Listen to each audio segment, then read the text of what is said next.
اگر اس کے پاس کچھ ہے تب بھی شکر گزار ہے، اگر اس کے پاس کچھ نہیں ہے تب بھی شکر گزار ہے، وہ ایسی کیفیات کا حامل ہو جاتا ہے۔ اللہ کریم جل وعلا کے پیارے نبی صلی اللہ علیہ وسلم ارشاد فرماتے ہیں، اے میرے صحابہ، تم اللہ کے راستے پہ خرچ کرنا سیکھ لو، اور اتنا خرچ کرو کہ یہ تمہارا خرچ کیا ہوا جو صدقہ و خیرات ہے، کل اس وقت جب کہ پوری روئے زمین پہ سوائے عرش کے کوئی اور سایہ نہ ہوگا مگر ایک سایہ ہوگا، تو بندے نے جو خرچ کیا ہوگا اللہ کے راستے پہ خلوص نیت سے دیا ہوگا، اللہ کریم جل وعلا اس صدقے سے ایک سائبان بنا دیں گے۔ جیسے جیسے بندہ میدان محشر میں چلے گا اس کا سائبان اس کے اوپر ہوگا، وہ اپنے اس صدقے کے سائے کے نیچے چلتا ہوا جائے گا۔ عرش کا سایہ تو ہے ہی ہے، مقدر والوں کو نصیب ہوگا، لیکن عرش کا سایہ اس جگہ پہ ہوگا جہاں میدان محشر ہے، اس میں کوئی شک نہیں، بہت بڑا عرش ہے۔ لیکن اللہ کریم جل وعلا امتحان لینے والوں کے لیے اسی طرح دھوپ کی تپش اتنی رکھیں گے کہ دھوپ 1.25 میل پہ ہوگا، روایت میں آتا ہے، اس کا سامنے والا حصہ ادھر ہوگا، لوگ اتنے پسینے میں شرابوئی بور ہوں گے کہ کوئی ناف تک، کوئی اپنے سینے تک، کوئی اپنی ٹھوڑی تک، کوئی پیشانی تک اپنے ہی پسینے میں ڈبکیاں لے رہا ہوگا۔ لیکن اس دوران اللہ کریم جل وعلا صدقہ و خیرات کرنے والے کو وہ سایہ عطا کریں گے جو اس نے زندگی میں صدقہ و خیرات عطا کیا تھا، غربا مساکین کی مدد کی تھی، حاجت مندوں کو دیا تھا، اللہ کریم جل وعلا اسے قبول کر لیتے۔ میرے آقا علیہ الصلوۃ والسلام ارشاد فرماتے ہیں، یہ جو صدقہ ہے نا، یہ قبر کی گرمی سے تمہیں نجات دے دے گا۔ قبر کے اندر کتنی گرمی، اس کا اندازہ آنے والی گرمیوں سے لگا لینا۔ جو دھوپ، جو تپش اس سورج کی ہے، اس سے کہیں زیادہ قبر کے اندر کی گرمی ہے، اور جو قبر کے اندر کی گرمی ہے وہ جہنم کی گرمی ہے۔ میرے آقا علیہ الصلوۃ والسلام فرماتے ہیں کہ اگر بندہ قبر کی منزل میں کامیاب ہو گیا تو سمجھ لے کہ اس کے لیے میدان محشر بھی آسان ہوگا۔ قبر کی زندگی میں 2 ہی فیصلے ہیں، یا تو بندہ جنتی ہوگا اور جنت سے دروازہ کھول دیا جائے گا، وہ قبر میں بیٹھ کے وہ جنت کا نظارہ کرے گا۔ قبر المؤمن روضۃ من ریاض الجنہ، اگر وہ بندہ مومن ہے تو اس کی قبر جنت کا نظارہ ہوگی، جنت کے باغوں میں سے باغ بن جائے گی۔ لیکن اگر بدقسمتی سے اگر وہ خطا کار ہے، اس نے زندگی میں توبہ نصیب نہیں ہوئی، اس نے اپنے والدین کا دل دکھایا، سود پہ کاروبار کیا اور حرام زدگیاں کرتا رہا، چوری ڈکیتی زنا اور بے حیائی کے کام کرتا رہا، اسے توبہ نصیب نہ ہوئی تو جہنم کا دروازہ اس کے لیے کھولا جائے گا۔ میرے آقا علیہ الصلوۃ والسلام فرماتے وہ قبر کی ایسی گرمی جس سے اگر کوئی چیز بچا سکتی ہے تو وہ صدقہ ہے۔ صدقہ اللہ جل شانہ کے کرم سے صدقہ قبر کے اندر بھی حائل ہو جائے گا اس عذاب میں جو عذاب اس بندے کو ہونا تھا۔ جیسے قرآن کریم کی کچھ صورتیں ہیں جن میں سورہ ملک کا تذکرہ ہے کہ سورہ ملک پڑھنے والے کے لیے سورہ ملک نجات دینے والی بن جائے گی، ڈھال کے طور پہ بن جائے گی، اور روزہ بندے کے لیے قبر میں ڈھال بن جائے گا۔ وہ اس طرح جیسے ڈھال کے ذریعے بندہ تلوار سے اپنا بچاؤ کرتا ہے آنے والے عذابات سے، اللہ کریم جل وعلا اس روزے کو بطور ڈھال بنا دیں گے۔ بندے کے پاس ایک ڈھال پڑی ہوگی، بندہ اس کو اپنے ہاتھ میں لے لے گا، جیسے عذاب آئے گا وہ سامنے کر دے گا، عذاب سے اس بندے کو محفوظ کر دیا جائے گا۔ پھر بندہ پوچھے گا کہ بھائی تعالیٰ یہ کیا تھا، یہ میرے لیے کس لیے ہوا؟ فرمایا تو میرے لیے بھوکا رہتا تھا، میری رضا کے لیے پیاسا رہتا تھا، تو سارا دن بھوک کے باوجود کبھی گلا شکوہ نہیں کرتا تھا، میری رضا پہ راضی رہتا تھا، آج یہ روزہ تیرے لیے ڈھال بنا دیا۔ اللہ کریم جل وعلا نے فرمایا میں ہر چیز کی جزا بندے کو دنیا میں دے دیتا ہوں، مگر روزے کی جزا میں خود دوں گا اور کل قیامت کے دن عطا کروں گا۔ ایک جگہ پہ تو فرمایا کہ روزے کی جزا میں خود ہوں گا، میں ہی اس بندے کو مل جاؤں گا کہ میرا ہر وقت وہ دیدار کرے گا۔ تو روزہ دار کو 2 خوشیاں ہوتی ہیں، ایک خوشی جب اسے افطاری کے وقت ملتی، سارے دن کا وہ پیاسا ہوتا ہے، اسے پیاس کا اس وقت احساس ہوتا ہے کہ جب کوئی پیاسا بندہ جب پیاس کی وجہ سے وہ بے تاب اور بے چین ہوگا اس کی حالت کیسے ہوگی۔ تو اسے تجرباتی طور پہ رمضان المبارک دیا گیا کہ بندہ مومن تجھے پتہ چلے کہ غریب آدمی جب بھوکا ہوتا ہے تو اس کی کیفیت کیا ہوتی ہے، جب پیاسا ہوتا ہے تو اس کی کیفیت کیا ہوتی ہے، تاکہ تجھے خیرات کرنے کا جذبہ مل سکے۔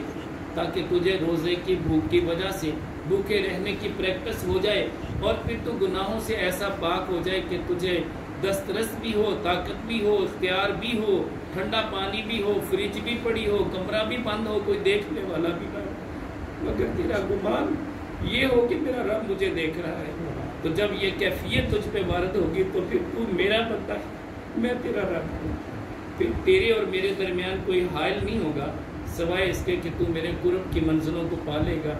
یہ میرا رب کس کے لیے فرماتا ہے؟ اس بندے کے لیے جو اس کی رضا کے لیے روزہ رکھتا ہے، اس کی رضا کے لیے بھوکا رہتا ہے، اس کی رضا کے لیے پیاسا رہتا ہے۔ میرے آقا علیہ الصلوۃ والسلام ارشاد فرماتے ہیں کہ اے ابو ہریرہ، ایک واقعہ ایسا نہ سناؤ کہ جس کی وجہ سے اللہ جل شانہ رزق میں فراوانی کر دیتے ہیں۔ سیدنا ابو ہریرہ رضی اللہ تعالیٰ عنہ عرض کرتے ہیں کہ یا رسول اللہ صلی اللہ علیہ وسلم ہمیں ضرور سنائیے۔ بخاری شریف کے الفاظ ہیں، میرے آقا علیہ الصلوۃ والسلام فرماتے ہیں کہ ایک اللہ کا نیک بندہ تھا، وہ گزر رہا تھا، اچانک بادلوں سے آواز آئی۔ آواز کیا تھی؟ وہ ایسی ندا تھی، رب کائنات کا حکم تھا۔ بادلوں کو حکم ملا، وہ غالباً وہ بادلوں کو چلانے والا فرشتہ ہوگا جو رب کائنات نے مقرر کیا تھا، لیکن اس بندے کو اس کی آواز سنائی دی۔ ہر بندے کو، ہر ایرے بیرے کو یہ آوازیں سنائی نہیں دیتی، لیکن اس بندے کو یہ آواز سنائی دی۔ آواز کیا تھی کہ اے بادل یہاں پہ برسنا شروع کر اور فلاں کی زمین کو سیراب کر دے۔ یہ بندہ کھڑا ہو گیا کہ یہ آواز کیسی ہے اور اس بادل کو کیسا حکم ملا ہے۔ اچانک اس بادل نے کچھ دور جا کے برسنا شروع کیا، اور جو کھالا سا بنا ہوا تھا، جو سیراب کرنے کے لیے نالی بنی ہوئی تھی، اس میں جیسے ہی وہ پانی جمع ہوا اس وادی میں آیا، وادی سے اس ندی میں آیا، ندی سے اس کھالے کے ذریعے جس جگہ پہ جا رہا تھا یہ بندہ ساتھ ساتھ چلنے لگا کہ میں دیکھوں تو صحیح یہ پانی کہاں جاتا ہے۔ تو جس جگہ پہ پانی جا رہا تھا اس کھیتوں کا مالک وہاں کھڑا تھا۔ اس نے پوچھا کہ تیرا فلاں کیا کرے؟ اللہ کریم جل والا کتنا بے نیاز ہے، جب دینے پہ آتا ہے ایسے نوازتا ہے۔ اس سے جا کے کہا، مخاطب ہوا کہ اے شخص تیرا فلاں نام ہے۔ وہ شخص کہنے لگا کہ تجھے کیسے پتا؟ تو اجنبی ہے، میرا نام کیسے جانتا ہے؟ کہتا ہے کہ میں نے اس بادل سے آواز سنی تھی، یہ جو بادل برسا اس میں تیرا نام لیا گیا تھا کہ اے بادل اس بندے کے کھیتوں کو سیراب کر دے۔ بادل برسا، میں نے اس پانی کی اس قدر اس کی پیروی کی، جہاں جہاں سے یہ گزرتا آیا میں ساتھ ساتھ چلتا آیا۔ آج میں اپنی آنکھوں سے دیکھ رہا ہوں کہ یہ تیرے باغوں کو سیراب کر رہا ہے، یہ تیری فصلوں کو سیراب کر رہا ہے۔ آخر کون سا عمل ہے جس کی بنا پہ تجھے اللہ نے یہ مرتبہ دیا؟ وہ مجھے بھی بتا دے۔ تو وہ باغ کا مالک کہنے لگا کہ اللہ کا شکر ہے، جب سے مجھے میرے رب نے یہ زمین دی ہے، یہ باغ دیا ہے، اس وقت سے میں اس کے فصل کے 3 حصے کر لیتا ہوں۔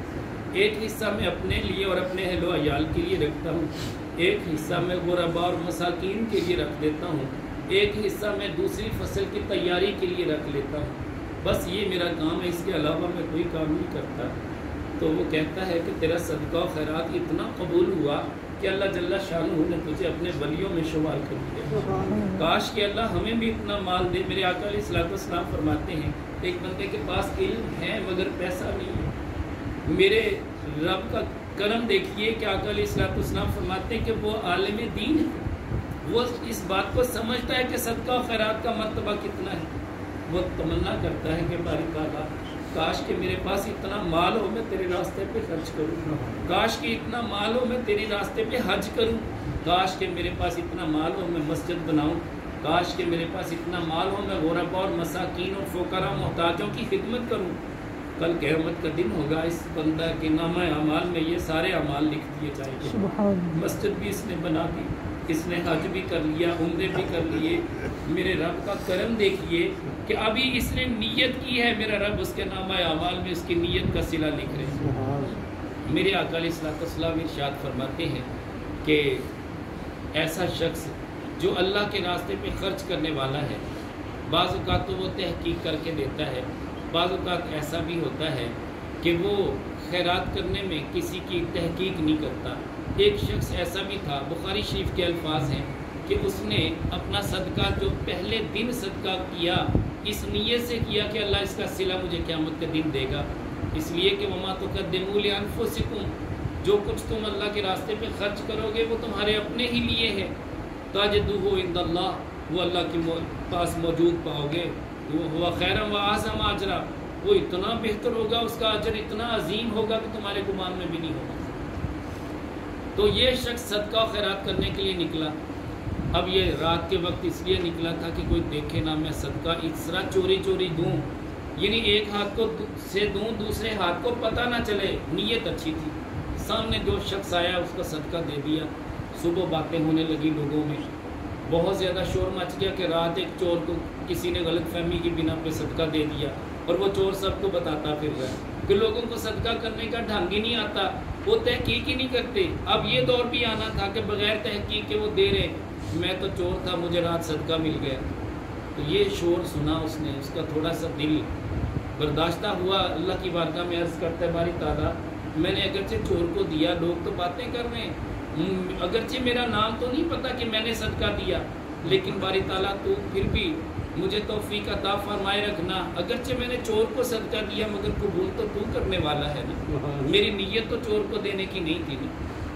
میرے آقا علیہ الصلوۃ والسلام فرماتے ہیں اگلی رات آئی، اس نے کہا کہ میں آج پھر صدقہ کروں، اسے خاتون نظر آئی، اس نے اسے صدقہ دے دیا۔ صبح شور مچ گیا کہ ایک زانیہ کو صدقہ رات کسی نے دیا ہے، اور اتنا شور مچا، لوگ باتیں کرنے لگ گئے کہ یہ صدقہ کیسے قبول ہو سکتا ہے، وہ تو زانیہ تھی، جس نے صدقہ دیا اس کا صدقہ قبول نہیں ہوا۔ وہ شخص پھر سجدے میں پڑ گیا، باری تعالیٰ تو بڑا بے نیاز ہے، قبول تو نے کرنا ہے، میری نیت زانیہ کو صدقہ دینے کی نہیں تھی، میں اس کے ساتھ تعاون نہیں کرنا چاہتا تھا، مگر میرے دل میں یہ خیال آیا کہ جو بھی سب سے پہلے ملے گا اسے دے دوں گا، تو وہ زانیہ عورت تھی، مجھے تو پتہ نہیں۔ تیسرے دن اس نے جو صدقہ دیا وہ ایک غنی شخص تھا، مالدار تھا، پہلے سے اس کے پاس بہت کچھ تھا، اس نے کہا کہ بھائی یہ میں تمہارے لیے لے کے آیا ہوں، یہ قبول کر لیں، تو وہ لے کے چلا جاتا ہے۔ اور صبح پھر چرچا ہوتا ہے کہ یار رات کسی نے بھولے سے صدقہ ایک غنی کو دے دیا۔ میرے آقا علیہ الصلوۃ والسلام ارشاد فرماتے ہیں، آپ فرماتے ہیں کہ اس غنی کے بارے میں بھی تذکرہ ہوتا رہا، مگر اس کا کام وہی تھا کہ شکر ادا کرتا، باری تعالیٰ تو نے مجھے توفیق تو دی ہے نا کہ میں نے تیرے راستے پہ خرچ کیا ہے۔ میرے آقا علیہ الصلوۃ والسلام فرماتے ہیں کہ اس کے یہ سارے صدقے قبول ہو گئے، کیونکہ اس کی نیت اچھی تھی، اور اس نے اللہ رسول کی رضا کے لیے صدقہ و خیرات کیا تھا۔ اور ہوا یہ کہ جب اس نے اللہ کے راستے پہ خرچ کیا، اس چور کو دیا، اس رات اس چور نے چوری نہیں کی، اسے گناہ سے باز رکھا گیا، اس لیے کہ اس کے پاس اتنا تھا کہ اس کی رات اور اس کا اگلا دن آسانی سے گزر سکتا تھا، لہذا اس نے چوری ہی نہیں کی۔ تو ایسی صورت میں اللہ جل شانہ نے اس بندے کو اجر دیا کہ تیرے اس صدقے کی وجہ سے اس نے چوری نہیں کی۔ اور جو زانیہ تھی وہ روزانہ زنا کرتی تھی، اپنے بچوں کے لیے اپنے لیے روزی لے کے آتی تھی، اس رات اس نے کہا کہ مجھے میری رب نے میری روزی دے دی ہے، اب مجھے زنا کرنے کی حاجت کیا ہے۔ وہ اپنے گھر چلی گئی، اپنے بچوں کی روزی کا بندوبست کر کے اللہ کا شکر ادا کر کے کھانا کھلاتی بھی ہے، خود بھی کھاتی ہے۔ میرے آقا علیہ الصلوۃ والسلام فرماتے ہیں کہ اس بندے کا زانیہ کو دینا بھی کام آ گیا کہ اس زانیہ نے اس دن زنا نہیں کیا۔ اسی طرح غنی کو جو دیا اسے عبرت ملی، اس نے بھی اللہ کے راستے پہ خرچ کرنا شروع کر دیا کہ یار یہ غریب ہو کے صدقہ و خیرات کرنے میں بخل نہیں کرتا، ہر بندے کو دیتا جا رہا ہے، یہاں تک کہ مجھ امیر کو بھی اس نے دیا۔ میں کتنا گیا گزرا بندہ ہوں، کیسا غافل ہوں، میرے پاس اتنا مال ہے، میں نے کبھی خرچ ہی نہیں کیا۔ اس دن کے بعد اس نے عہد کر لیا کہ آج کے بعد میں اللہ کے راستے پہ خرچ کروں گا۔ میرے آقا علیہ الصلوۃ والسلام فرماتے ہیں کہ بعض اوقات بندہ غلط جگہ پہ خرچ کر جاتا ہے، لیکن نیت اس کی اچھی ہوتی ہے، اللہ نے اس کی نیت کا صلہ اسے دینا، لہٰذا پریشان ہونے کی حاجت نہیں ہے۔ جب بھی آپ کسی سائل کو دیں، اللہ اور اللہ کے رسول کی رضا مندی کے لیے دیں، تو آپ کا وہ صدقہ و خیرات قبول ہوگا۔ بعض علماء نے فتویٰ لگا دیا کہ یہ جو پیشہ ور بھکاری ہیں، ان کو جب آپ دو گے تو یہ حرام ہے، ناجائز ہے، اس کی توبہ بھی کرنی پڑے گی۔ اس میں کوئی شک نہیں کہ علماء ہمارے سروں کے تاج ہیں، لیکن ہم کیا کریں، ہم حضور غوث پاک رحمۃ اللہ علیہ کے غلام بھی ہیں، اور آقا علیہ الصلوۃ والسلام کے اس فرمان کو بھی اپنے سینے کے ساتھ لگا کے رکھتے ہیں۔ آقا علیہ الصلوۃ والسلام کو حکم ہوا تھا وَأَمَّا السَّائِلَ فَلَا تَنْهَرْ، اے محبوب آپ کے دروازے پہ کوئی سائل آ جائے اسے کبھی نہ جھڑکنا۔ میرے آقا علیہ الصلوۃ والسلام فرماتے ہیں عائشہ کوئی میرے بعد بھی دروازے پہ آ جائے، اگرچہ بکری کا جلا ہوا کھر ہی کیوں نہ ہو، اللہ کے راستے پہ اسے دے دینا، اسے کبھی خالی نہ لوٹانا۔ میرے نبی کی یہ تعلیم بھی ہے، اگرچہ شریعت یہ کہتی ہے کہ پیشہ ور بھکاریوں کو نہ دیں، اس میں کوئی شک نہیں کہ پیشہ ور بھکاری جو ہوتے ہیں ان کے ساتھ تعاون کرنا جائز نہیں ہے، مگر یہ بھی یاد رکھیں ہمیں نہیں پتہ کہ کون پیشہ ور ہے کون کیسا ہے. جب تک کنفرم نہ ہو آپ کسی کو اپنے دروازے سے خالی نہ لوٹائیں. کچھ نہ کچھ دے دیں. آپ اسے خالی لوٹانے کی بجائے کچھ نہ کچھ دے دیں. وہ چل کے آپ کے دروازے پہ آیا ہے, وہ بے شک کتنا ہی اچھا بھلا کیوں نہ ہو. میں کہتا ہوں کہ وہ بندہ جو مسافر ہے اس بیچارے نے کبھی بھیک نہیں مانگی, مگر گھوڑے پہ سوار ہو کے آیا, اس نے کہا یار مجھے روٹی کھانی ہے, مجھے روٹی کھلا دو. کیا آپ مسافر کو نہیں دیں گے؟ آپ مسافر سمجھ کے اسے خیرات دے دیں, اتنی دے دیں جتنا آپ کا دل اجازت دے, تاکہ کسی کو خالی لوٹانے سے بہتر ہے کہ اسے کچھ نہ کچھ دے کے بھیجیں. حضور غوث پاک رحمۃ اللہ علیہ فرماتے ہیں اسے بھی دو جو حقدار ہے اور اسے بھی دو جو حقدار نہیں ہے. اللہ تمہیں وہ بھی دے گا جس کے تم حقدار ہو, اللہ وہ بھی دے گا جس کے تم حقدار نہیں ہو. یار ہم کسی چیز کے مستحق ہیں؟ ہم تو کسی چیز کے مستحق نہیں ہیں. ہمارا کیا حق ہے؟ یہ تو اس کا کرم ہے, اس نے ہمیں آنکھیں دے دی. وہ نہ دیتا تو کیا کر سکتے تھے؟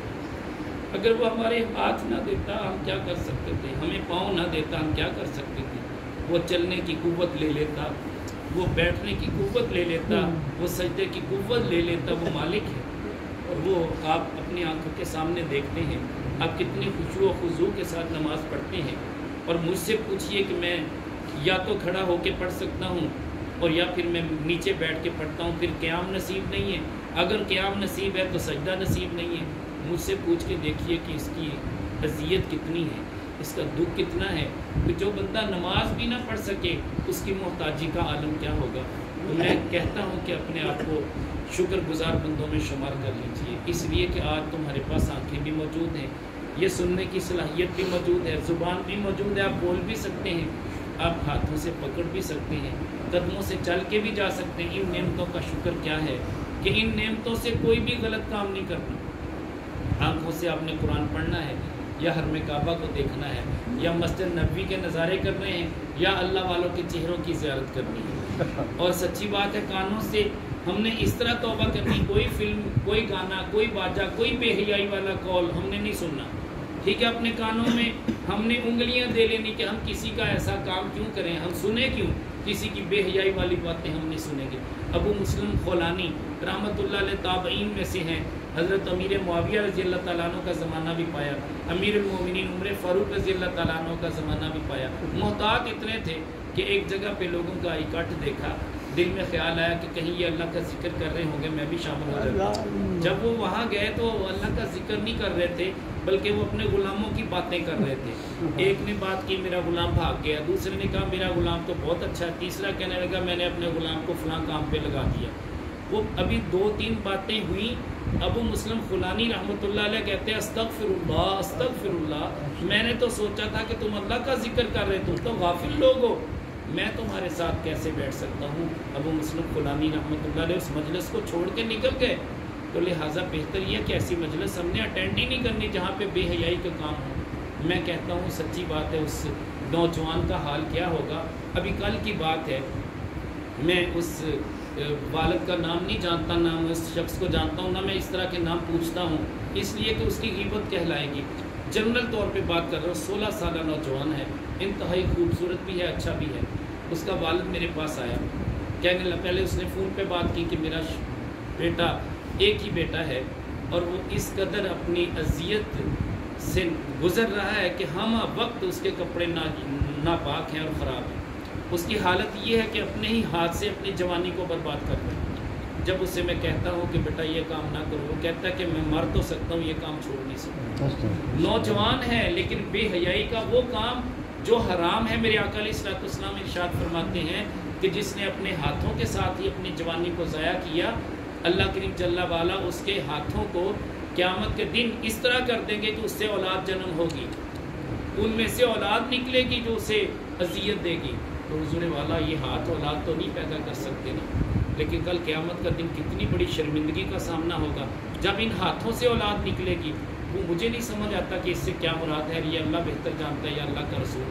لیکن بات یہ ہے کہ جو اپنے ہاتھوں سے اپنی جوانی کو ضائع کرتا ہے وہ گویا کہ اپنی پوری زندگی برباد کر رہا ہے. ایسے بندے کا حال کیا ہوگا. وہ یقین کریں اتنا رو رہا تھا وہ شخص. خیر اس کو میں نے میڈیسن دی جو میری سمجھ میں تھی, ایک ڈاکٹر کے مشورے کے بعد. وہ میڈیسن لے کے گیا، کچھ تعویذ دے دیا کہ اللہ کریم جل والا اس کی اس بری عادت کو اس سے دور کر دے۔ حالات یہ ہیں کہ اگر ہم اپنے بچوں کو بری صحبت دیں گے، غلط میڈیا دیں گے، فیس بک دیں گے، تو بچے لامحالہ برائی کی طرف چلے جائیں گے۔ اور اگر اللہ نہ کرے جیسے نشے کی حالت میں بندہ ہوتا ہے اور اسے کوئی خبر نہیں کہ مجھے روکنے والا کون ہے، باپ کا مرتبہ کیا ہے، باپ کا مقام کیا ہے، اللہ اور اللہ کے رسول کے احکامات کیا ہیں، جیسے ایک نشے والے کو نہیں پتہ ہوتا، تو اس طرح کی جو بے حیائی والے کام کرنے والے لوگ ہوتے ہیں ان کو بھی نہیں پتہ چلتا، ان کے ذہن کو معاف کر دیا جاتا ہے، مخبوط الحواس ہو چکے ہوتے ہیں، وہ شیطان کا غلبہ اتنا ان پہ آ چکا ہوتا ہے۔ تو لہٰذا شیطان کے چنگل سے آزاد ہونے کا یہی طریقہ ہے کہ اللہ کے راستے پہ صدقہ و خیرات بھی کریں اور رمضان المبارک کے پورے روزے رکھنے کی کوشش کریں، اور اللہ کے راستے بھی اتنا دیں، کوئی سائل بھی آ جائے، آپ نے سمجھنا ہے کہ میرے رب نے مہمان بھیجا ہے، میں نے اسے کچھ نہ کچھ دینا ہے۔ یار کچھ نہیں ہو سکتا اسے کھانا کھلا دیں، کچھ نہیں ہو سکتا گھر میں اگر کوئی نہ کوئی چیز پڑی آپ دے دیں، اس لیے کہ آپ اس نیت سے دیں کہ میرا رب راضی ہو جائے۔ میں آپ کو ایک واقعہ اور سناؤں۔ جنید بغدادی علیہ رحمۃ بہت بڑے بزرگ ہوئے، سید الطائفہ ہے، وہ بڑے اس دور کے بزرگوں کے بہت بڑے لیڈر تھے، یہاں تک کہ حضور غوث پاک رحمۃ اللہ علیہ فرماتے ہیں اگر میں اس دور میں ہوتا تو میں ان کی بیعت کرتا، میں ان کا مرید بنتا۔ تو یار اتنا بڑا مرتبہ جنید بغدادی علیہ رحمہ کا، آپ ایک جگہ پہ نماز جنازہ پڑھنے کے لیے گئے، نماز جنازہ پڑھنے کے بعد فارغ ہوئے، باہر ایک بالکل لہیم شہیم قد آور شخص دستے سوال دراز کر کے کھڑا مانگ رہا تھا۔ اب وہ جو مانگ رہا تھا ان کے دل میں خیال آیا، بدگمانی آ گئی نا، اللہ کا ولی ہے، بدگمانی آ گئی۔ بدگمانی کیا آئی کہ یار اتنا ہٹا کٹا عذابی سلامت ہے، یہ کیوں سوال کر رہا ہے، اس کو تو نہیں مانگنا چاہیے۔ میں کہتا ہوں آج ہمارے جیسا بندہ یہ فتویٰ لگائے تو جائز ہے، باعث اجر ہے، اس لیے کہ کسی ایسے بھکاری کو دیکھ کے اگر ہم کہیں تو ہمیں ثواب ملے گا، لیکن اللہ والوں کو یہاں پہ بھی پکڑ ہوتی کہ تم نے یہ بدگمانی بھی کیوں کی۔ بات یہ ہے کہ کیا پتہ کہ کس بیس میں کون ہے۔ جنید بغدادی علیہ رحمہ صاحب حضوری تھے، رات کا وقت ہوا، جب کچہری میں حاضری نصیب ہوئی تو آقا علیہ الصلوۃ والسلام نے رخ زیبا پھیر لیا۔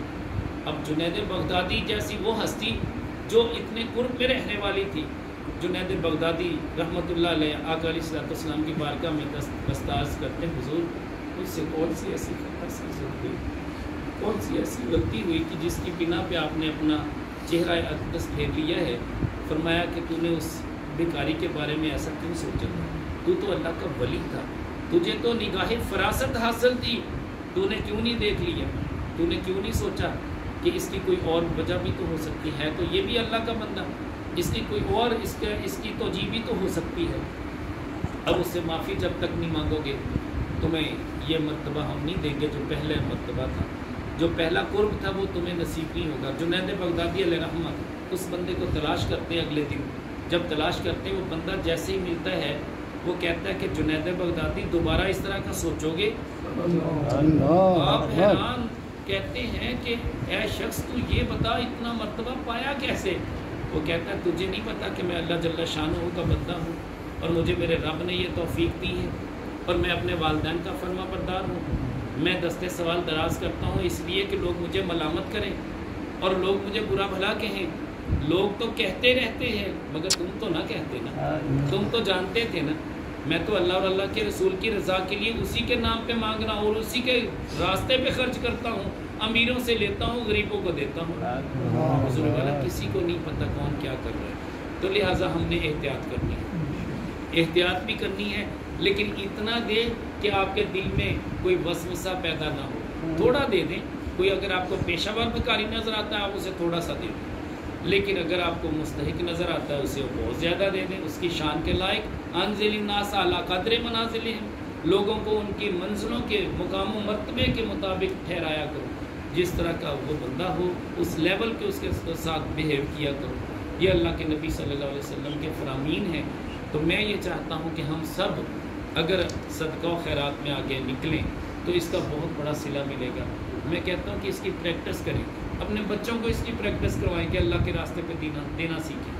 سچی بات میں کہہ رہا ہوں، بچہ دینی فطرت پہ ہوتا ہے۔ میرا بیٹا وہ حمزہ 3.5 سال کا ہے، ابھی اسے چھوٹے چھوٹے فکرے آتے ہیں، تھوڑے تھوڑے لفظ بولتا ہے۔ یہ کل کی ابھی بات ہے، آئس کریم کا بڑا شوقین ہے، باہر آئس کریم والا آیا تو کہتا ہے ابو پیسے دے دو. ابو توتلی زبان سے بول رہا ہے، پیارا ہی اتنا لگا، حالانکہ اس کا گلا بھی خراب تھا، لیکن اسے پیسے دے دیے کہ چلیں ٹھیک ہے لے لے. اب وہ اپنی اس چھوٹی عمر کے تقاضے کے مطابق وہ جہاں پہ وہاں جتنے بچے تھے سب کو کہتا ہے تم بھی آ جاؤ، تم بھی آ جاؤ، تم بھی آ جاؤ، آ کے آئس کریم لے لو، آئس کریم لے لو. اب اس کی والدہ نے جب دیکھا کہ اس نے بہت سارے بچوں کو اکٹھا کر لیا، اب یہ بچے اگر خالی جائیں گے تو یہ تو مناسب نہیں ہے، تو سب لوگوں کو، سب بچوں کو پھر آئس کریم لے کے دی. میں کہتا ہوں سبب کیسے بنا کہ وہ بچہ سبب بنا کہ وہ دعوت دے رہا ہے سارے بچوں، اپنے ہم جولیوں کو، اپنے ساتھ کھیلنے والوں کو، سب کو آوازیں دے دے کے بلا رہا ہے کہ تم بھی آئس کریم لے لو، تم بھی لے لو. یہ صرف مثال دینے کا ایک مقصد ہے، وہ یہ ہے کہ آپ اپنے بچوں کی فطرت میں یہ پیدا کر دیں، اللہ کے راستے پہ خرچ کرنے کا جذبہ دے دیں. میں کہتا ہوں کہ میرے بابا جی حضور مجھے دیا کرتے تھے کہ بیٹا یہ پیسے آپ کا جیب خرچ ہے، لیکن اس میں سے بیٹا کسی اور کو بھی ساتھ کھلا لینا، پھر اس کا حساب نہیں ہوگا. اب وہ جو 25 پیسے میرے پاس ہوا کرتے تھے، مجھے اچھی طرح یاد ہے جب میں پہلی کلاس میں تھا 25 پیسوں کے 5 مالٹے ملا کرتے تھے. یہ اس وقت کی بات ہے. 5 مالٹے جب ملتے تو میں 5 دوستوں کو کھلاتا تھا، یعنی ایک میں خود ہوتا تھا، 4 میرے دوست ہوتے تھے. تو یہ جذبہ شروع سے والدین ہی فیڈ کرتے ہیں اپنی اولاد میں. لیکن اگر ہم ایسا نہیں کریں گے، ہماری اولاد کو نہیں پتہ ہوگا، وہ بیچاری اپنی ذات کی حد تک رہے گی. وہ تو یقین کریں آپس کے جو معاملات ہوں گے، بہن بھائی ہوں گے، ان میں بھی خرچ کرنے کا جذبہ نہیں رکھے گی. پھر تربیت چونکہ ہم نے خود نہیں کی ہوگی. وہ 2 بیٹے یا 2 بیٹیاں اگر ایک دسترخوان پہ بیٹھے ہیں، کھانے کے دوران بھی وہ شاید جھگڑا کیے بغیر کبھی نہیں اٹھیں گے. روزانہ دسترخوان پہ بھی جھگڑا ہوگا، اس لیے کہ ماں باپ تربیت نہیں کرتے، جس وجہ سے یہ ایسا ہوتا ہے. ورنہ آئیے میں آپ کو ایک واقعہ عرض کر دوں. امام علی مقام ہے، امام ہمام امام حسن رضی اللہ تعالیٰ عنہ. والدہ محترمہ کہتی ہیں کہ پیارے بیٹے آپ میرے ساتھ کبھی کھانا نہیں کھاتے، اس کی وجہ بتائیں. میں جب بھی تمہیں کھانے کی دعوت دیتی ہوں تم کہتے ہو امی جان میں ابھی کھا لیتا ہوں، میرے ساتھ کبھی نہیں کھانا کھایا، تو اس کی وجہ بتاؤ کیوں نہیں کھاتے. اب ماں ہے نا، ماں کی کتنی طلب اور کتنی تڑپ، اور وہ بھی آل رسول، اور وہ گھرانہ جو کسی محتاج کو کھلائے بغیر خود نہ کھاتا ہو. وہ ماں کہہ رہی ہے، تربیت کر رہی بیٹے کی کہ بیٹا میرے ساتھ کیوں نہیں کھاتے. آخر اس کی وجہ کیا ہے؟ تو امام حسن رضی اللہ تعالیٰ عنہ عرض کرتے امی جان جب کھانا سامنے ہوتا ہے میرا دل چاہتا ہے کہ میں یہاں سے کھاؤں، ہو سکتا ہے وہاں سے آپ کا دل چاہ رہا ہو کہ میں یہاں سے کھاؤں. میں نہیں چاہتا کہ میری امی جان کی چاہت ہو کہ یہاں سے میں کھاؤں. اب مثال کے طور پہ پیالے کے اندر اگر گوشت کے چند ٹکڑے موجود ہیں، چند پیسز موجود ہیں، جو بوٹی آپ کو پسند ہے ہو سکتا ہے آپ کی ماں کو بھی وہ پسند. فرماتے ہیں کہ امی جان میں صرف محض اس لیے کھانا نہیں آپ کے ساتھ رکھتا کہ کہیں آپ کی نگاہ کھانے کے اس حصے پر ہو جہاں نوالا میں لگا لوں، تو کل قیامت کے دن مجھ سے میرا رب پوچھے کہ اپنی ماں کے ساتھ کیسا سلوک کیا تھا. حضور والا اتنی سوچ کسی بچے کی ہو سکتی ہے؟ یہ وہی بچے ہو سکتے ہیں جو آل رسول کے ساتھ، جو آل رسول کے گھرانے کے ہوتے ہیں، جو میرے آقا علیہ الصلوۃ والسلام کے نواسے ہوتے ہیں. یہ سوچ انہیں کی ہو سکتی ہے. ہمارے بچوں کو تو اتنا پتہ ہی نہیں ہے کہ ہم نے کرنا کیا ہے. تو حضور والا کوشش کریں کہ اپنے بچوں کی اس حوالے سے بھی تربیت کریں. اور ادبوا اولادکم حب نبیکم وحب تلاوت القرآن وحب عطرتی واہل بیتی. اپنے اولاد کو 3 خصال، 3 عادتیں سکھا دو. اپنے نبی کی محبت کیسے ہم سکھائیں کہ روزانہ درود و سلام پڑھایا کریں بچوں سے. کوشش کریں کہ 10 منٹ آپ کے ایسے ہوں کہ اپنے سارے گھر والوں کو اکٹھا کر کے آپ بھی درود و سلام پڑھیں، آپ کے بچے بھی درود و سلام پڑھیں. جب آپ درود و سلام پڑھیں گے آقا علیہ الصلوۃ والسلام کی بارگاہ میں، ایک تو دل سے نفاق دور ہو جائے گا. یہ جو منافقت ہوتی ہے نا بچوں میں، آپس میں ایک دوسرے کے ساتھ جھگڑے ہوتے ہیں، حسد ہوتا ہے، گلے شکوے ہوتے ہیں، نافرمانیاں ہوتی ہیں، یہ 100 مرتبہ اگر آپ سب نے مل کے درود پڑھ لیا تو میرے آقا علیہ الصلوۃ والسلام فرماتے ہیں سب سے کم ترین جو صلہ ملے گا، اللہ فرشتے کو بھیجے گا، تمہاری پیشانی پہ لکھ دے گا کہ ھذا بریء من النفاق، یہ نفاق سے بری ہو گیا. ھذا بریء من النار، یہ دوزخ کی آگ سے بھی بری ہو گیا. حضور والا کتنا بڑا صلہ ہے. 10 منٹ کے لیے درود و سلام اپنے گھر میں جاری کریں اور اس کا نظارہ دیکھیں. نافرمان بچہ آپ کا فرمان بردار ہو جائے گا، اور یہاں تک کہ وہ بچہ جو کبھی نماز نہیں پڑھتا نمازی ہو جائے گا. یہ تجرباتی باتیں میں آپ کو بتا رہا ہوں. بہرحال آقا علیہ الصلوۃ والسلام کی آل کی محبت، اہل بیت کی محبت کیسے آئے گی؟ جب یہ واقعات آپ اپنی اولاد کو سنائیں گے کہ امام علی مقام کا مقام کیا تھا، ان کا مرتبہ کیا تھا، امام حسین کا مقام مرتبہ کیا تھا، جب ہم یہ بتائیں گے تو ہمارے بچوں کو پتہ چلے گا نا۔ تو اسی طریقے سے قرآن کریم کی محبت، اگر ہم قاری صاحب کے پاس بچے کو نہیں بھیجیں گے تو قرآن پڑھائے گا کون؟ تو کم از کم یا تو ماں اس قابل ہو، باپ اس قابل ہو کہ اپنی گود میں ہی بچے کو قرآن یاد کرا دے، جیسے نظام الدین اولیاء اللہ محبوب الہی نے 17 پارے حفظ کیے تھے۔ حضور غوث پاک رحمۃ اللہ علیہ کے بارے میں بھی روایت آتی کہ 17 پارے آپ نے حفظ کر لیے تھے۔ بہت سارے بزرگوں کا ایسے میں نے تذکرہ پڑھا ہے کہ جنہوں نے اپنی ماں کی گود میں اتنے سپارے حفظ کر لیے جتنے ماں کو آتے تھے۔ تو حضور والا ہماری مائیں تو اس قابل نہیں ہے، سچی بات ہے۔ ہماری مائیں تو نہ حافظہ ہیں نہ قرآن پڑھنے والی ہیں۔ ہماری مائیں تو افسوس کے ساتھ کہنا پڑ رہا ہے کہ ریموٹ ان کے ہاتھ میں ہوتا ہے، چینل بدلتی رہتی ہیں، وہ اپنے من پسند چینل دیکھتی ہیں۔ جنت جس ماں کے قدموں کے نیچے، وہ یہ ماں نہیں ہے۔ یہ تو کل خود بھی جنت میں نہیں جا سکے گی۔ یہ میری بات بڑی غلط لگے گی آپ کو، آپ کہیں گے کہ ایسا نہیں ہے۔ میں کہتا ہوں جو ماں خود جنت کی مستحق نہیں ہے، میرے نبی صلی اللہ علیہ وسلم نے جو کرائٹیریا دے دیا، جو بے حیائی والے کام کرتی ہے، جو بے لباس ہے، جو زانیہ ہے، جو شرابیہ ہے، جو اپنے بالوں کو بکھیر کے باہر لوگوں کو دعوت نظارہ دیتی ہے، وہ جنتی عورت ہے۔ کیا اس کے قدموں کے نیچے سے اولاد کو جنت ملے گی؟ نہیں۔ میرے آقا علیہ الصلوۃ والسلام فرماتے ہیں ایسی عورت 5 لوگوں کو جہنم میں اپنے ساتھ لے کے جائے گی۔ کل قیامت کا دن ہوگا، اس عورت کو، اس کے لیے حکم ہو جائے گا، ملائکہ کو کہا جائے گا کہ اس کو جہنم میں لے جاؤ، آگ کی زنجیروں سے اسے جکڑ لو۔ یہ بے حیا اور بے غیرت عورت تھی، اسے دین کی بھی غیرت نہیں تھی، حیا بھی نہیں تھا، بے حیائی والے کام کرنے والی تھی۔ وہ عورت کہے گی کہ باری تعالیٰ مجھے اکیلے کو نہ لے جایا جائے، میرے شوہر کو بھی لے جایا جائے، اس نے کبھی نہیں روکا تھا، میں یہ کام کرتی تھی، ایک دن تو مجھے روکتا نا۔ اللہ کریم جل وعلا فرمائیں گے کہ اس کے شوہر کو بھی اس کے ساتھ جہنم میں لے جاؤ۔ میرے آقا علیہ الصلوۃ والسلام فرماتے ہیں وہ یہاں تک بس نہیں کرے گی، کہے گی میرے والد کو بھی لے کے جاؤ، اس لیے کہ میرے والد نے میری پرورش ہی اس طرح کی تھی، مجھے بے حیائی کے کام سکھائے تھے اور آزادی والا ذہن دیا تھا، اور بے لباس رہنے کے لیے میرے والد نے کبھی مجھے روکا نہیں تھا، تو لہٰذا میرے والد کو بھی لے جایا جائے، والد محترم کو بھی جہنم میں ڈال دیا جائے گا۔ میں کہتا ہوں میرے آقا علیہ الصلوۃ والسلام فرماتے ہیں کہ وہ عورت پھر اپنے بیٹے کے بارے میں تقاضا کرے گی کہ میرے بیٹے نے بھی کبھی مجھے منع نہیں کیا تھا، لہٰذا اسے بھی جہنم میں ڈالو، تو لہٰذا اس کو بھی جہنم میں ڈالا جائے گا۔ روایت میں آتا ہے کہ 5 اشخاص ہیں جن کو یہ ایک عورت جہنم میں لے کے جائے گی، جن میں 3 کا تذکرہ میں نے کیا، تو ایک بھائی کا بھی ذکر ملتا ہے کہ میرا بھائی، اس کو بھی جہنم میں لے کے جاؤ، اس لیے کہ اس نے بھی مجھے کبھی نہیں ٹوکا تھا۔ تو حضور والا اس طرح 5 اشخاص جو ہیں وہ، یعنی اس کے سسر کا بھی ذکر آتا ہے کہ سسر نے بھی روکا نہیں ہوگا، اس کو بھی جہنم، یہ 5 پورے ہو گئے۔ تو کہنے کا مطلب یہ ہے کہ ہم اپنے گھروں میں وہ فضا پیدا کریں جس سے نہ صرف ماں کے قدموں کے نیچے جنت آئے، بلکہ میں کہتا ہوں کہ بچہ بھی جنتی ہو جائے، دنیا میں جنتی ہو جائے۔ میرے آقا علیہ الصلوۃ والسلام تو فرمایا کرتے تھے کہ جس نے جنتی کو دیکھنا ہے اس کو دیکھ لے، اس لیے کہ اس کے اندر 5 باتیں ہیں۔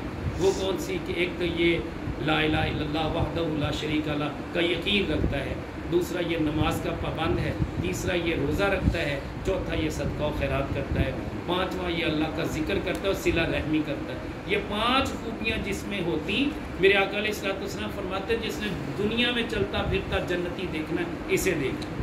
حضور والا یہ 5 خوبیاں اپنا لے، اللہ کے ولی بن جاؤ گے۔ میرے آقا علیہ الصلوۃ والسلام فرماتے ہیں کہ صدقہ کرنے والے 3 اشخاص جنت میں جائیں گے، صدقہ و خیرات کرنے والے 3 اشخاص جنت میں جائیں گے۔ صحابہ نے عرض کی حضور وہ کیسے؟ صدقہ تو ایک بندہ کرتا ہے۔ فرمایا جو مالک کی صدقہ ہے، جو اس گھر کا مالک ہے، وہ پیسے کما کے لاتا ہے، اس کی بیوی سے کھانا بناتی ہے، وہ کھانا جب خیرات کرنے کے لیے غلام کو دیا جاتا ہے، غلام لے جا کے باہر مسکین کو دیتا ہے، اللہ کریم جل وعلا اس مالک کے مکان کی بھی بخشش کر دیتا ہے۔ جو اس گھر کا مالک ہے، جو اس کا گھر کا سربراہ ہے، والد ہے ان بچوں کا، اللہ اس کی بھی بخشش کر دیتا ہے، اس کی بیوی کی بھی بخشش کر دیتا ہے۔ اس نے کھانا تیار تو کیا نا، اور اللہ کریم جل وعلا اس خادم کی، جو اس کا غلام تھا، اس کی بھی بخشش کرتا ہے، اس نے اٹھا کے مسکین کو دیا تو ہے۔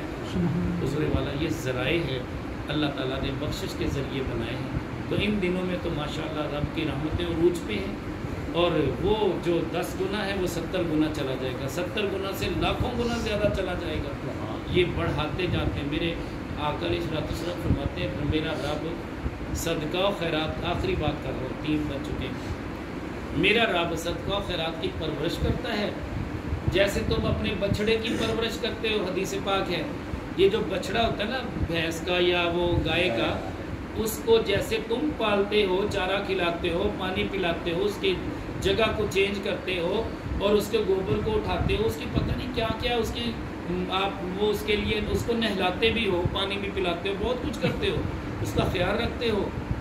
میرے آقا علیہ الصلوۃ والسلام فرماتے ہیں میرا رب بھی اسی طرح تمہاری ایک کھجور جو اللہ کے راستے پہ دی ہوتی نا اس کی پرورش کرتا ہے، اور وہ اتنی بڑھتی جاتی ہے یہاں تک کہ کل قیامت کے دن ایک کھجور تمہیں احد پہاڑ جتنی ملے گی۔ سبحان اللہ۔ میرے آقا علیہ الصلوۃ والسلام فرماتے ہیں کہ میرا امتی جب قبر میں جائے گا اس کے پاس گناہ ہی گناہ ہوں گے، اس کے سر پہ گناہوں کا بوجھ ہوگا اور وہ نیکیاں اس کے پلے نہیں ہوں گی، لیکن میرے آقا علیہ الصلوۃ والسلام فرماتے ہیں میرے امتی کی شان یہ ہوگی وہ قبر میں ہے، جب قبر سے نکلے گا لا ذنوب علیہ، اس پہ کوئی گناہ نہیں ہوگا۔ صحابہ نے اس کی حضور وہ کیسے فرمایا؟ اس کے ماں باپ اس کے لیے توبہ استغفار کر رہے، اس کے لیے صدقہ و خیرات کر رہے، اس کے بہن بھائی کر رہے، اس کے دوست کر رہے، ان سب کے صدقہ و خیرات اور ذکر اذکار کا ایصال ثواب جو اس کو ملے گا اس کے سارے گناہ رب بخش دے گا، اس کے سارے گناہوں کو نیکیوں میں بدل دیا جائے گا۔ حضور والا آپ بڑے خوش نصیب، یہ فیصلے صرف اس امت کے لیے ہیں، کسی اور امت کے لیے نہیں ہے۔ آپ مطالعہ کر کے دیکھ لیں پچھلی امتوں کا، سچی بات ہے۔ میں کہتا ہوں کہ کتنے بڑے بڑے ہم گناہ کر رہے ہیں، کبھی کسی کی پیشانی پہ گناہ لکھا ہوا نظر آیا؟ وہ پہلی امتیں تھیں، گناہ یہاں پہ لکھ دیا جاتا تھا کہ اس نے یہ گناہ کیا ہے، اور یہاں تک کہ اس گناہ کی پاداش میں اسے قتل کیا جاتا تھا۔ لیکن یقین کریں اس امت کے لیے تو پہلی بات ہے کہ یہ بڑے سے بڑا کبیرہ گناہ بھی کر لے، اگر یہ گناہ کو اپنی ذات اور اپنے رب کی حد تک چھپا کے رکھے، میرا رب اسے بھی بخش دے، کسی کو گواہ نہ بنائے۔ میرے آقا علیہ الصلوۃ والسلام فرماتے ہیں کہ میرے امتی کل قیامت کے دن وہ امتی جو اپنے گناہوں پہ جری ہو جاتے ہیں، نڈر ہو جاتے ہیں اور لوگوں کو برملا ان کا اظہار کرتے ہیں کہ میں نے یہ گناہ کیا، میں نے یہ گناہ کیا، کل قیامت کا دن ہوگا میرا رب بڑے پیار سے کہے گا میرے بندے میں نے تجھے بخش دینا تھا، میں نے تو اپنی ذات پہ یہ غالب کر لیا تھا کہ میں نے اس بندے کو بخشنا ہے، مگر تو نے ایک وہ غلطی کی ہے جو تجھے نہیں کرنی چاہیے تھی۔ عرض کرے گا باری تعالیٰ میں نے بڑے بڑے گناہ تو کیے ہیں، وہ غلطی کون سی ہے؟ رب کائنات فرمائیں گے میرے بندے تو نے دوسروں کو گواہ کیوں بنایا، دوسروں کو اپنے گناہ کے بارے میں کیوں بتایا؟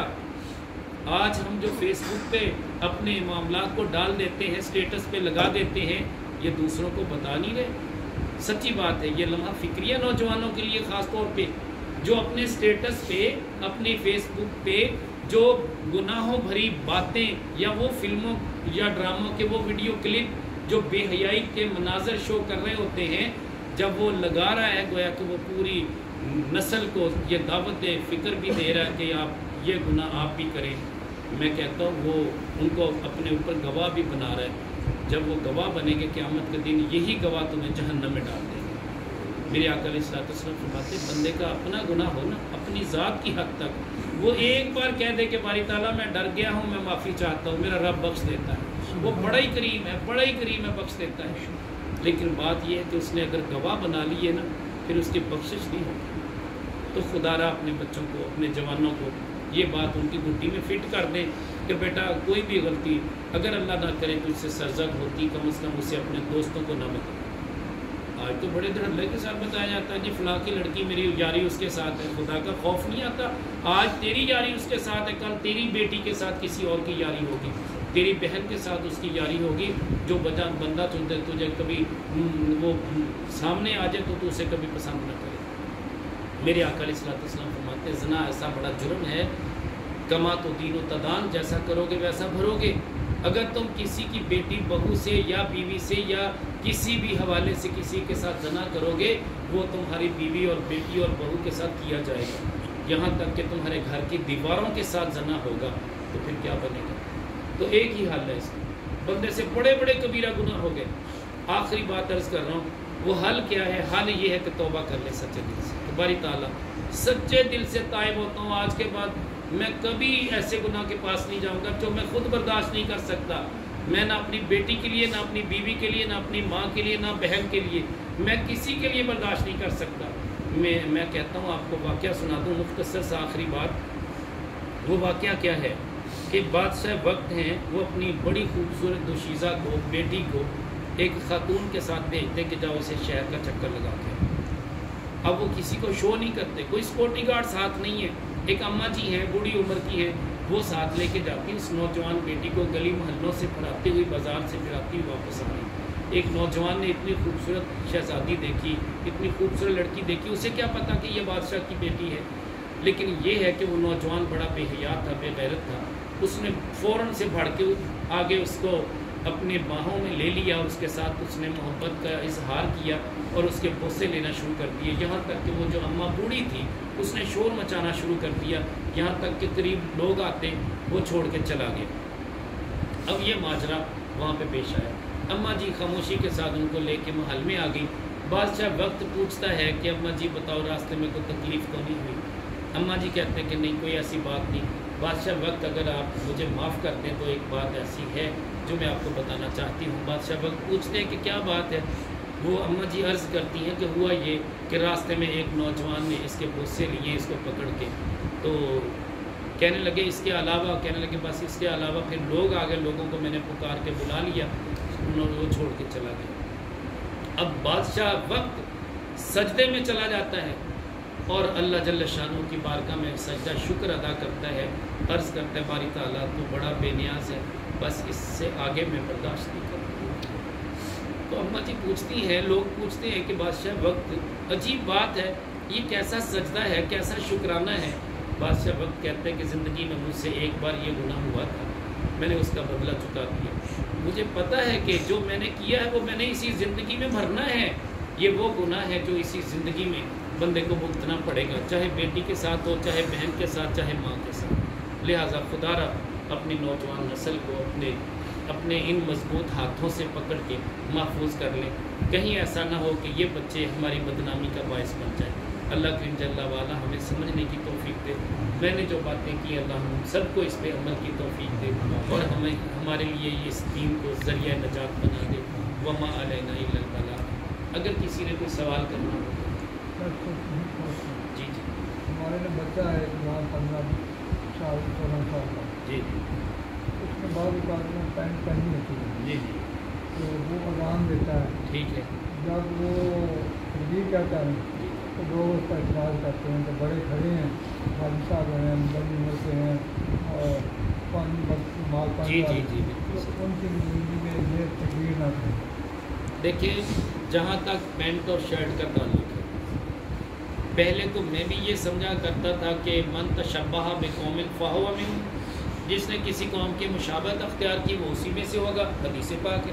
لیکن جب میں نے علماء سے رجوع کیا تو مجھے یہ پتہ چلا کہ پینٹ شرٹ پہننا اسلام میں حرام نہیں ہے۔ الگ بات ہے کہ یہ بڑا معیوب قسم کا لباس ہے، جب بندہ سجدے میں جاتا ہے تو پیٹھ ننگی ہو رہی ہوتی ہے، شرٹ نکل جاتی ہے، اس کی شرٹ جو اس نے پینٹ میں دی ہوتی ہے نا وہ نکل جاتی ہے، بارہا دیکھا گیا، تو یہ اچھا لباس نہیں ہے، اس سے سطر بھی باہر نظر آ رہا ہوتا ہے، لہٰذا اس کے لیے علماء نے تو منع کیا ہے۔ لیکن چونکہ بہت سارے ایسے علاقے ہیں جہاں پہ یہ لباس رائج ہے اور وہ سارے کے سارے مسلمان، وہ چہرے پہ داڑھی بھی سجائی ہوئی ہے، امام مسجد بھی ہے لیکن پینٹ شرٹ انہوں نے پہنی ہوئی، اب امام مسجد بھی ہے لیکن وہ پینٹ شرٹ پہن کے نہ صرف اذان دیتا ہے بلکہ وہ جماعت بھی کرواتا ہے، تو آپ اسے روک بھی نہیں سکتے، کیوں؟ اس علاقے کا یہ لباس ہو چکا ہے۔ لہٰذا ہر علاقے کے اپنے رواج ہوتے ہیں، تو ہمارے علاقے میں اس کو معیوب سمجھا جاتا ہے اس وجہ سے کہ واقعی اس لباس میں بڑی قباحت ہے۔ میں نے بعض علاقوں کا رواج دیکھا کہ انہوں نے پینٹیں بڑی کھلی سلوائی ہوتی ہیں، اس سے سطر ننگا نہیں ہوتا، تو میں نے وہ کرد جو ہوتے ہیں میں نے ان کو دیکھا، مدینہ طیبہ میں ان سے ملاقاتیں رہی میری، انہوں نے شلوار پہنی ہوتی ہے اور قمیض اپنا شلوار کے اندر دیا ہوتا ہے، لیکن ان کی شلوار اتنی بڑی ہوتی ہے کہ وہ ان کے سطر کو چھپا لیتی ہے، ادروائز اکیلی شلوار پہن کے بچہ یا نوجوان شخص باہر نکلے تو بڑا معیوب لگے گا، لیکن ان کی شلوار چونکہ پہلے سے بڑی گھیر والی ہوتی ہے، ان کے سطر چھپ جاتے ہیں، وہ محسوس نہیں ہوتا۔ اسی طرح میں نے اکثر لوگوں کو وہاں پہ پینٹ کوٹ پہنتے ہوئے دیکھا، جو پورے کے پورے گروہ ہوتے تھے، ایک ملک کی نمائندگی کرنے والے لوگ۔ تو لہٰذا یہ فتویٰ ایسے لوگوں پہ نہیں لگتا۔ جہاں تک آپ کے سوال کا تعلق ہے، ہمارے ہاں بدگمانی کا شائبہ بہت زیادہ ہے۔ ایسی صورت میں اس بچے کو سمجھایا جائے کہ بیٹا اگر آپ کا شوق ہے تو آپ یہ ہمارا سادہ سا لباس جو مسلمانوں کا لباس ہے، ہمارا قومی لباس ہے، اس کو پہنا کریں، اللہ کے نبی صلی اللہ علیہ وسلم کا لباس ہے۔ میرے آقا علیہ الصلوۃ والسلام کا لباس تو اس سے بھی آگے تھا۔ یہ شلوار آقا علیہ الصلوۃ والسلام نے بہت کم مرتبہ پہنی۔ میرے آقا علیہ الصلوۃ والسلام تہمد، جس کو چادر کہتے ہیں، ہاں جس کو دھوتی بھی کہتے ہیں، یہ باندھا کرتے ہیں۔ لیکن آج کے دور میں ہمارا یہ چونکہ لباس نہیں ہے، یہ بوڑھے بزرگ تو باندھ لیتے ہیں، ہمارے جیسے بندے، ہمارے جیسے بندوں کو ویسے باندھنی نہیں آتی۔ مجھے میرے بابا جی نے کہا بیٹا اللہ کے نبی صلی اللہ علیہ وسلم کی سنت ہے، کبھی باندھا کرو۔ میں نے کہا مجھے باندھنی نہیں آتی، مجھے باندھنی سکھائی، اور ایک دن میں نے دھوتی باندھ لی، لیکن میں کیا کروں کہ مجھ سے سنبھالی نہیں گئی۔ جب میں لیٹا سویا تو جب میں اٹھا تو اس وقت دھوتی موجود نہیں تھی، وہ چادر کی چادر تھی۔ یہ تو میرے اوپر لحاف تھا جس وجہ سے میں ننگا نہیں ہوا۔ لیکن بات یہ ہے کہ یہ ہمارے جیسے بندوں کے بس کا کام نہیں ہے۔ یہ بزرگ لوگ جو آتی ہیں نا وہ پہن لیتے، لیکن میں نے اللہ کے نبی صلی اللہ علیہ وسلم کی سنت کے طور پہ اس کو پہنا۔ تو بات یہ ہے کہ دن کے وقت میں پھر پہن لیتا تھا، جب میں سونے لگتا پھر میں اس لباس کو اتار دیتا، کیونکہ ہوش میں نہیں رہتا تھا، نیند میں بندے کو پتہ ہی نہیں ہوتا کیا ہوتا ہے، مسائل ہوتے ہیں، لہٰذا احتیاط کر لینا بہتر ہے۔ تو اگر کوئی سنت سمجھ کے، میں تو کہتا ہوں کہ سچی بات ہے آج کے دور میں، اگر کوئی سنت سمجھ کے میرے آقا علیہ الصلوۃ والسلام کی سواری ہے دراز گوش، جس کو ہم گدھا کہتے ہیں، کبھی یار سواری کر لیا کرے، نہیں سب کے سامنے کر سکتا، کسی تنہائی میں جا کے گدھے پہ سواری کر دے، اور کوئی نہیں۔ تو میں کہتا ہوں یہ وہ لوگ ہیں جو سواری کرنے پہ آتے ہیں، نبی کی سنت سمجھ کے تو نہیں کریں گے، لیکن جب یہ جھیل سیف الملوک پہ جائیں گے نا، وہاں مرد ہوں یا عورت، لڑکیاں ہوں یا لڑکے، وہ سبھی گدھوں کے اوپر بیٹھ کے فوٹو بنواتے ہیں۔ تو یار یہ میں نے اپنی آنکھوں سے دیکھا، مجھے بھی چونکہ جانے کا موقع ملا۔ کہنے کا مطلب یہ ہے کہ وہاں پہ گدھوں پہ سوار ہونا کوئی توہین نہیں ہے، لیکن یہاں پہ کوئی ہونا پسند نہیں کرے گا کہ اللہ کے نبی کی سنت ادا کر رہا ہوں، وہاں جا کے صرف فوٹو بنانے کے لیے بیٹھ جاتے ہیں یہ لوگ۔ تو بہرحال کہنے کا مطلب یہ ہے کہ ہمیں چاہیے کہ ہم اللہ کے نبی صلی اللہ علیہ وسلم کی ہر سنت کو کسی نہ کسی حوالے سے اپنائیں۔ میرے بابا جی نے تو سچی بات ہے مجھے یہاں تک اجازت دی کہ بیٹا کبھی کبھی رفع دین بھی کر لیا کرو، یہ بھی سنت ہے میرے آقا علیہ الصلوۃ والسلام کی۔ لیکن بات یہ ہے کہ یہاں پہ میں کروں گا تو لوگوں نے کہنا یہ وہابی ہو گیا جی بس، حالانکہ ایسا نہیں ہے۔ میں نے حضور غوث پاک رحمۃ اللہ علیہ کے وہاں بارگاہ میں جب حاضری دی تو یہ فوٹو لگا ہوا حاضری کے دوران کا، جالیوں کے بالکل سامنے میں کھڑا ہوں، کیا پیارا منظر تھا وہاں۔ حضور غوث پاک رحمۃ اللہ علیہ کی بارگاہ میں حاضری دی، نماز عصر وہاں پڑھی۔ نماز عصر میں نے جب سب کو رفع دین کرتے دیکھا، میں نے بھی رفع دین کیا، اس لیے کہ آپ حنبلی ہیں، لیکن آپ جب بھی اپنی کتاب میں غنیۃ الطالبین کو اٹھا کے دیکھیں، جہاں بھی لکھتے ہیں امام اعظم ابو حنیفہ کو امام اعظم لکھتے ہیں۔ حضور غوث پاک رحمۃ اللہ علیہ اگرچہ حنبلی تھے، حنبلی استادوں کے پاس پڑھے ہیں تو مسلکاً حنبلی تھے، اور یہی وہ وجہ کہ ان کے دربار گوہر بار پہ آج بھی لوگ رفع دین کرتے ہیں۔ تو یار اس میں کوئی حرج نہیں، ہماری یہ لڑائی ہے ہی نہیں ان کے ساتھ، ہماری لڑائی عقیدے کی ہے۔ عقیدے کے حوالے سے میں اکثر بولتا رہتا ہوں، لیکن چونکہ وقت بہت زیادہ ہو گیا اسی پہ اکتفا کرتا ہوں۔ اور کسی کا سوال؟ الحافہ، وہ لوگ جو اچھے ہوتے ہیں وہ تو کبھی کسی کے پیچھے لگ لپٹ کے سوال کرتے ہی نہیں ہیں، ٹھیک ہے۔ تعریفہم بسیماہم، تم ان کے چہروں سے پہچان لو کہ یہ حقدار ہیں، ٹھیک ہے۔ تو اگر آپ کا ضمیر اجازت دے تو اس کے دے وہ پیچھے نہیں پڑ جاتے، کیا کریں، ایک آئے گا 10 اور نکل آئیں گے، اور جس کو نہیں تو ہاں وہ برا بھلا کہیں گے، گالیاں دیں گے۔ پھر اس طرح کرو، بالکل کھلے پیسے رکھ لو، ایک کو دیا 10 کو دینا پڑے گا، یہ سمجھ لیں کہ یار آپ نے بحثیت انسان ان کو دیا ہے۔ اگر وہ ختم ہو جاتے ہیں ان کے بارے میں کیا ہو؟ ان کے بارے میں بھی حکم تو یہ ہے، کسی ایک بچے کو پیار سے ورگلا کے آپ لے جائیں، پیار کے ساتھ محبت کے ساتھ اسے کسی کام پہ کھڑا کر دیں، اور اس کو ایسا کوئی روزگار بنا دیں کہ بیٹا یہ کام اچھا نہیں، یہ اچھا، یہ سب سے بڑا کام ہے۔ میں تو کہتا ہوں کہ اپنے پیسوں کو آپ بچائیں، یہ بکاریوں کو دینے کے لیے نا آپ 10 روپے کا نوٹ نکالتے نہ نکالیں، سب سے چھوٹا جو ٹکا اگر ملتا ہے تو وہ رکھ لیں، وہ لیتے نہیں ہیں جی، نہ لیں۔ میں کہتا ہوں آپ ان کو تذلیل کریں، ان کی تذلیل اس طرح کریں کہ چھوٹے سے چھوٹا سکہ دیں کہ آپ چاہتے نہیں ہیں اس کو دینا، لیکن مجبوری یہ ہے کہ وہ آپ کے پیچھے پڑا ہوا ہے۔ حضور جو نشئی ہوتا ہے اللہ پتہ ہے بھی یہ ٹیکہ لگوائے گا، نہیں، آپ کو اگر پتہ ہے تو آپ نہ دیں ایسے بندے کی، مطلب کسی صورت بھی فیور نہ کریں، وَلَا تَعَاوَنُوا عَلَى الْإِثْمِ وَالْعُدْوَانِ۔ لیکن بات یہ ہے کہ بعض اوقات ہمیں حضور پتہ وہ نہیں، مجبور ہے، اگر ٹیکہ نہ لگوایا تو وہ مرنے لگ جاتا ہے۔ میں نے یہ سوال کیا تھا علماء سے، کیونکہ میرے پاس ایک نشئی آتا تھا، میں 100 روپیہ اسے دے دیتا کہ یار بیچارہ مجبور ہے، آپ کی طرح میری سوچ تھی، لیکن جب میں نے علماء سے پوچھا کہنے لگے نہیں، آپ 100 روپیہ دے کے اسے دوبارہ نشے پہ مجبور کر رہے ہیں، بہتر یہ کہ آپ اس کا علاج کرائیں، وہی پیسے آپ جمع کر کے اس کا حضور علاج۔ وہ کئی دفعہ علاج کرواتے ہیں، پھر جب یہاں ہمارے علاقے میں آتے ہیں تو پھر وہ نشے شروع کر دیتے ہیں۔ لیکن بات وہی ہے نا کہ یا تو باجزید بستامی علیہ رحمہ جیسی ہستی ہو، پڑھنے کے لیے جا رہے ہیں جمعہ کی نماز،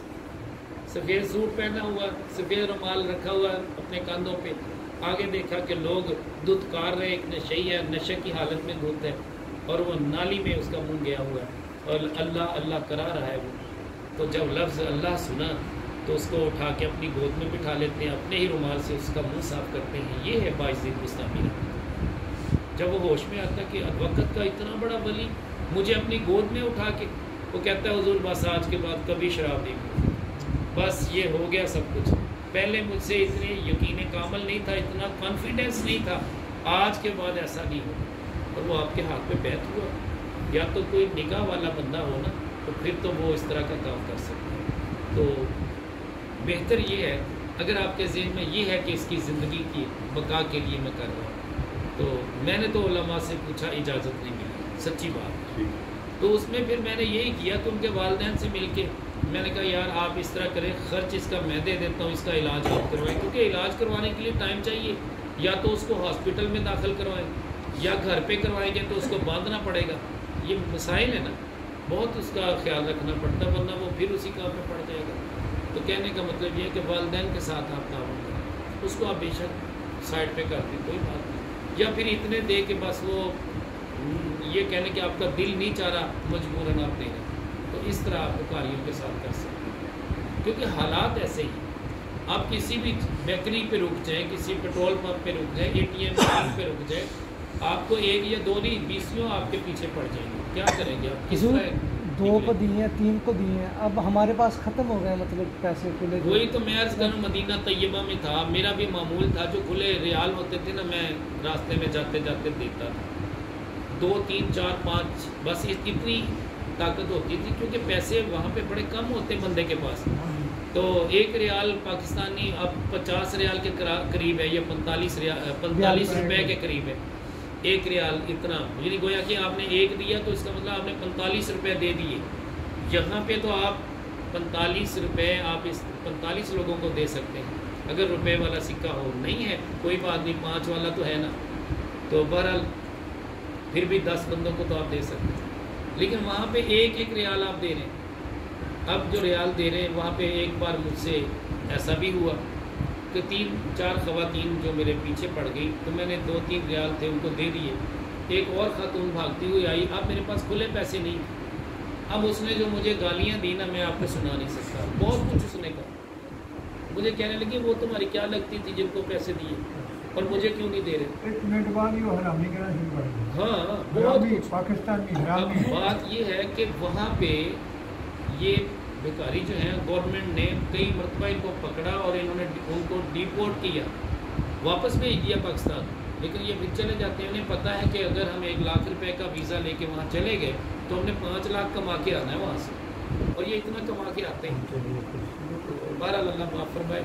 تو بھکاریوں کے حوالے سے نا میں تھوڑا سا نرم دلی اس لیے کر رہا ہوں کہ پتہ نہیں یار کس روپ میں کون ہے، مجھے اتنا پتہ ہے کہ اگر کوئی واقعی غربت کا مارا ہوا، وہ بیچارہ زمانے کا ستایا ہوا ایسا بندہ، اللہ کی بارگاہ میں اس کی آہ چلی گئی تو پھر کیا بنے گا؟ میں اس لیے کہتا ہوں کہ یار ہر کسی کو دے کے نکلنے کی کوشش کریں، کھلے پیسے اپنی جیب میں رکھیں۔ میں نے ایک عمل دیکھا، بابا جی پیر منظور شاہ صاحب رحمۃ اللہ علیہ، ان کے صاحبزادے کے ساتھ مجھے سفر کا موقع ملا، جناب وہ قبلہ مظہر فریدی صاحب، جو ان کے ساتھ میں سفر پہ گیا نا، تو میں نے دیکھا کہ انہوں نے ایک کاپی اپنی جیب میں رکھی ہوئی ہے، وہ 10-10 اور 20-20 کے نوٹوں کی بالکل نیٹ خوبصورت نئے ورائٹی والے نوٹ ہیں، فریش قسم کے، وہ یہاں پہ جیب میں رکھی ہوئی۔ ایک مسجد میں نماز کے لیے ہم رکے تو وہاں پہ کوئی 20 بچے قرآن کریم پڑھ رہے تھے، استاد ان کا ابھی نہیں آیا تھا، تو انہوں نے جیب سے کاپی نکالی، ہر بچے کو 20-20 روپے دے دیے۔ مجھے بڑا اچھا لگا کہ یار یہ تو بڑا زبردست کام، بچوں کو کہنے لگے آپ قرآن کے حافظ بن رہے ہیں، آپ بیٹا قرآن پڑھیں، بڑا اچھا کام کر رہے ہیں، یہ آپ کو ٹافیوں کے پیسے دے رہا ہوں، ٹھیک ہے، آپ میرے لیے دعا کریں۔ اب یہ حافظوں سے دعا کروا رہے ہیں اپنے لیے، حضور بڑا اچھا عمل ہے، اور وہ بچے کتنی دعائیں دیں گے۔ مجھے اچھی طرح یاد ہے جب میں ابھی پہلی کلاس میں ہوا کرتا تھا یا دوسری تیسری میں، ایک ماسٹر بشیر صاحب ہوا کرتے تھے، ہمارے رشتہ دار تھے، 65 چک کے رہنے والے تھے، وہ نا ہمیں 10-10 پیسے دیا کرتے تھے، وہ 10 پیسے دیا کرتے تھے۔ چھٹی کے بعد ہم اس طرح کی عمر کے بچے ہوتے تھے، وہ بلا لیتے کہ بیٹا آ جاؤ، جو ہم ان کے رشتہ دار جو تھے قریبی تھے، وہ ہم سب کو 10-10 پیسے دے دیتے۔ مجھے آج تک نہیں وہ بندہ بھولا، یقین کریں مجھے نہیں پتا کہ اس کی قبر کہاں بنی، اس کے والدین کیا، وہ رشتہ دار دور کے تھے نا، لیکن اس کے 10-10 پیسے مجھے آج بھی یاد ہیں۔ مجھے جب بھی وہ دعا میں یاد آ جاتے ہیں میں ان کے لیے دعا کرتا ہوں کہ یا اللہ وہ میری خدمت کیا کرتا ہے، تیرا بندہ ہے نا۔ بات یہ ہے کہ دینا سیکھیں، بس جب آپ نے دینا سیکھ لیا نا، آپ کی ویلیو اللہ کے ہاں بڑی ہوگی۔ سچی بات، ویلیو بنانے جس بندے نے اللہ کا مقرب بننا ہے نا، اللہ کے راستے پہ دینا شروع کر دیا۔ میں نے تو وہ یہودیوں والا بنی قریظہ والا واقعہ سنایا تھا نا، کہ 9 یہودیوں کو حضرت علی رضی اللہ تعالیٰ عنہ نے قتل کر دیا، گردنیں اڑا دی۔ 10ویں کو جب قتل کرنے لگے، 10 یہودی پکڑے گئے تھے نا بنو قریظہ کے، آقا علیہ الصلوۃ والسلام فرماتے ہیں علی سے چھوڑ دو، کہتے ہیں حضور کس لیے؟ میں ابھی جبریل آئے ہیں، اللہ جل شانہ کا پیغام آیا کہ یہ سخی ہے نا، اس نے سخاوت کی ہے یہودی، اس کی سخاوت کے بدلے اسے میں دین اسلام کی دولت دیتا ہوں۔ میرے رب نے ارادہ کر لیا اب یہ کلمہ پڑھ لے گا، یہ بات سننے کی دیر تھی، اس نے کلمہ پڑھ لیا۔ بات یہ ہے کہ میرا رب بڑا کریم ہے۔ تو سخاوت جو ہے وہ یہودیت میں رہ کے بھی سخی تھے، تو اس وجہ سے ان کو دین کی دولت دے دی گئی۔ اللہ تعالیٰ کبھی کسی کا عمل جو ہے نا اس کا بدلہ اللہ تعالیٰ اس سے محروم نہیں رکھتا، کسی کو بدلہ ضرور دیتا ہے۔ تو یار کسی طرح کے بھی سائل ہونا، میں تو یہ کہتا ہوں کہ یار دے دیا کرو، بس آنکھیں بند کر لیں اس بندوں کو کہ یا اللہ میں نے تو تیرا بندہ سمجھ کے دیا۔ وہ تو میں نے واقعہ تو سنایا کہ زانیہ کو اس نے پیسے دے دیے، چور کو دے دیا، عرض کی باری تعالیٰ میں نے تو تیرا بندہ سمجھ کے دیا تھا۔ یہ حدیث پاک میرے آقا علیہ الصلوۃ والسلام نے فرمایا، بخاری شریف میں موجود ہے۔ تو کہنے کا مطلب یہ کہ اگر وہ بندہ نیت اس کی اچھی تو ہم بھی یہ نیت کر لیں کہ باری تعالیٰ تیرا بندہ تھا، اس نے مانگا، میں انکار نہیں کر پایا، میں صرف تیری رضا کے لیے میں نے دیا۔ اب تو اس کی زندگی بدل دے، چور کو چوری سے روک دیا گیا، زانیہ کو زنا سے روک دیا گیا، اور کیا چاہیے؟ اللہ آسانیاں دے۔ بہت شکریہ، دعا کرتے ہیں اللہ